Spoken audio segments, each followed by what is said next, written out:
Andy Capostagno out of Africa joins us, Supersport commentator. 1:37 time again, big time on the Wars, Brendan Bradford, and also Zane, the Warrior Holic, who was up here for the weekend. I spent some time with him on Saturday. He was at the game yesterday. We'll deal with tennis, Wimbledon. Chris Jones going to do that for us after 3 o'clock. Matt Gunn, let's be positive, all of that kind of stuff. But Andy, we're absolutely delighted, as you can imagine. We're raving about it, mate, and we will be for the next few days, or maybe up until the Australia game. Anyway, after watching that on the weekend, what were your thoughts watching the Boks? Oh, well, my thoughts are instantly that this is game 1 in a 3-match series. I think we play you again in August at Twickenham. My daughter's going to that one.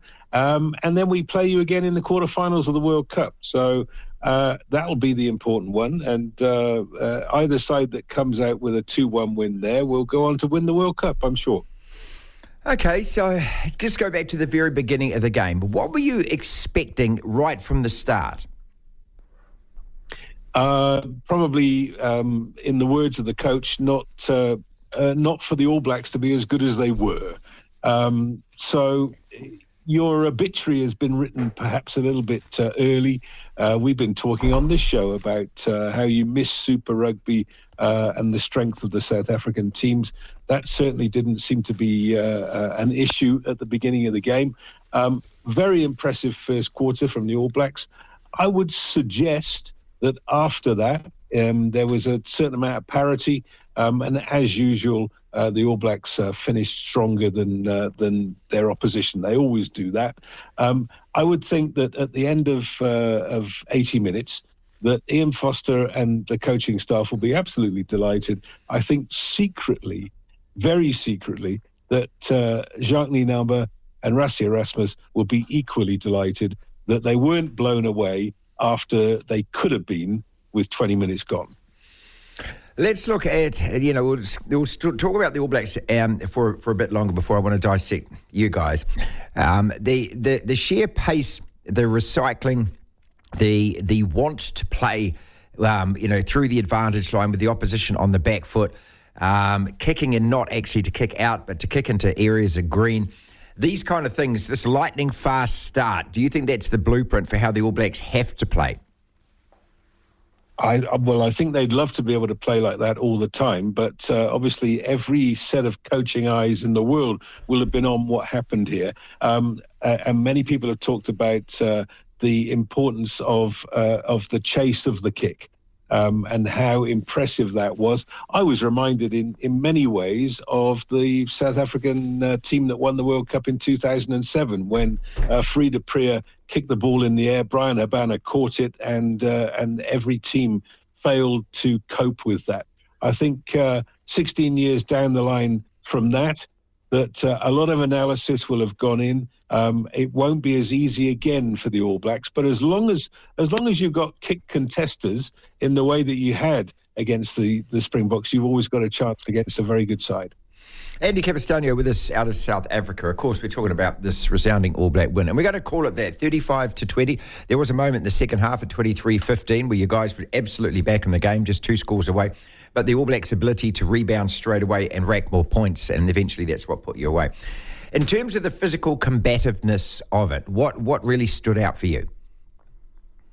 I liked your back row. I really thought that there's a trio that you can go to war with, that a lot of teams are going to fail to cope with. I obviously liked the pace on the wings. That was very impressive indeed. And Richie Mo'unga is growing on me as fly half. I was amazed when Beauden Barrett was first even considered as not being your first choice fly half, but he does seem to make things tick there. But taking everything away at the end of it, yes, very impressive physically. You stood up to the bomb squad well, but I'm not sure that you're going to get much better than you were in that game, whereas I think that the Springboks will. Why then, when you sent, 10 or 12 guys over, and 9 or 10 of those were 9 when the starting 15, 1 off the bench, well, these are your best players. Why did it take so long to get going in that game for you guys? Because they haven't played. you have to remember that we're in the middle of the off-season now. The team that played against Australia last week was a scratch side that hit their straps early against a very poor Australian side. This, you're quite right, is what we think are our best players, but they haven't played together for God knows how long.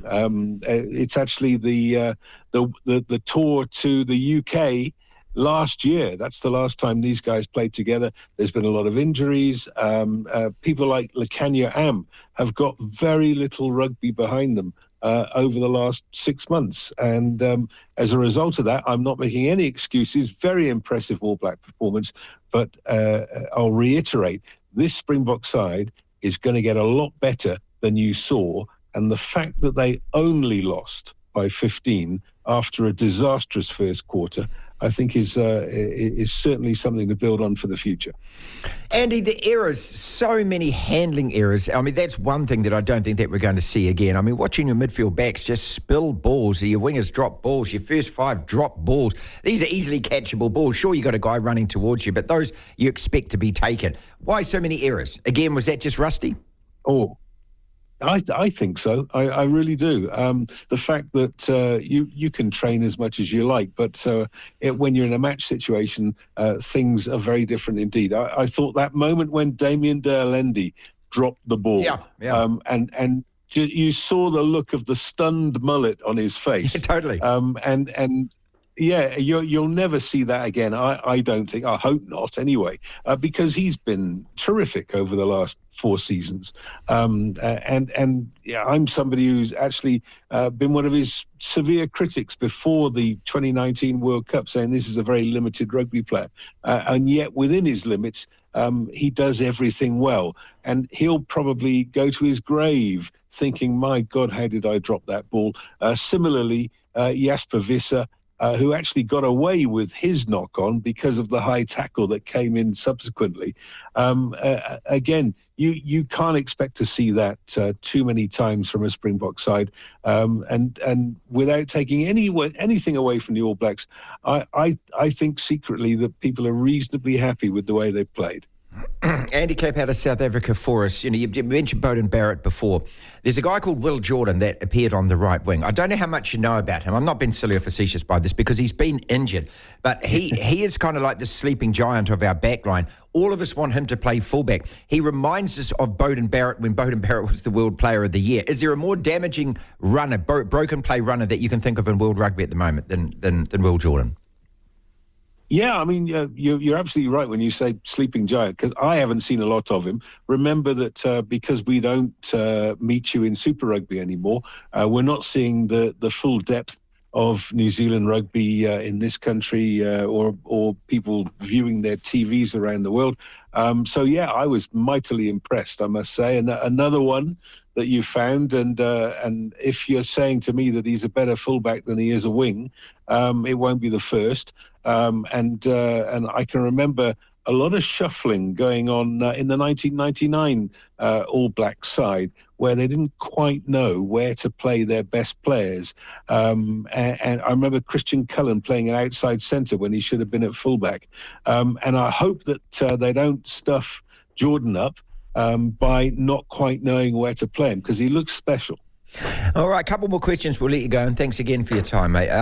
The contest amongst the forwards, you mentioned our loose forwards. Set piece, what stood out for you? I mean, the fact we're not going to kick it out. I mean that's just obvious, isn't it? Why kick it out to a line-out that's going to win a line-out and then do the rolling maul set you got? So, okay, so just in scrum and line-out parity.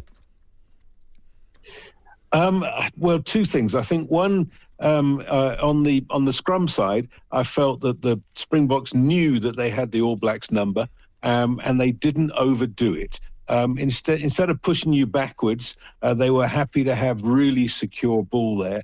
Two, if I look back and think, there was hardly a line out in the game where the Springboks actually contested All Black ball. No, you're right. And I think that is something that the coaching staff have talked about. They're not giving away what they can do in a game that, in the greater scheme of things, was a little bit pointless. You'll see a very different Springbok side when it matters in the World Cup. And the bomb squad. I love this. I mean, we don't get enough things to talk about in rugby. So to actually have these guys sitting there on the bench, just these weapon players that came on. And what Ian Foster talked about was the ebbs and flows and the momentum shifts in a game. You're never going to dominate a team like the Springboks for 80 minutes. We know that. But what was impressive, we all think, is the way that the All Blacks were able to absorb that. Not too much damage inflicted with those guys coming off the bench and then regroup again. But, you know, this is a fearsome looking bunch of players who when they come on 6 or 7 like that, it's like changing an offense team for a defense team in the NFL, isn't it? It's like you're bringing on a whole new side. Yeah, that's right. And the only thing that would concern me is that if you're going to have 6 forwards on the bench, then the 2 backs that you've got on the bench better be world class. Right. And I don't think that was the case. And remember that this week Franz Steyn retired, and he was one of the guys that you could stick on the bench and know that wherever he comes on, he can play inside centre, outside centre, fullback, wing, fly half. He is going to make a difference. Now he's gone. I'm not sure that we're going to be able to replace him. And similarly, if you take Faf de Klerk out of the mix, our next best scrum half is 30 or 40% below him. So I love the fact that we've got 6 forwards coming on that can change the face of the game. But if things go wrong early in the game and somebody is stretched off in the back line, that is a real weakness.